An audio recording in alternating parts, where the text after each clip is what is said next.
And so look, if you don't know who you can trust these days, you don't know if anybody actually cares about you or truly loves you, hear Jesus say today, you can trust him.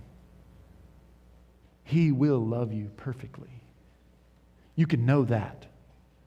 Trust God in Christ. Receive the love that he promises now and forever. Brothers and sisters, the God of the universe who knows the future and controls the future has spoken to us in the Bible. We have his promises. He's given us access to his almighty power to work in our lives in this world as we approach him in Christ.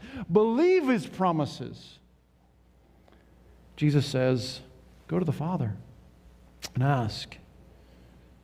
And we have promises for how to live and how to function and how to minister as well. Believe those. We have promises for sowing and reaping and work and relationships and gender and marriage and family and so much more. We have promises for how God's going to reach the world. It's through faithful preaching and living out of his truth by his people. It's not through gimmicks and tricks and trying to get the world to like you. We have promises for how the Spirit works. We have promises that the world will hate him and his followers. We have promises for what the future holds and what's going to happen in the end. And again, in all of that, we know he is going to fulfill his promises. He loves us. He loves to help us walk in those ways. He loves to hear the prayers of his people and enjoy the fulfillment of his promises through us.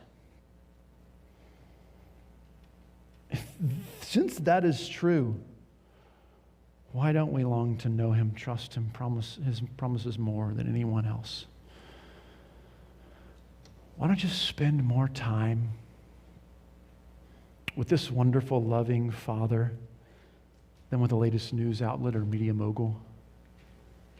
Talking head who likely doesn't know you and likely doesn't really love you and certainly can't love you like God in Christ does.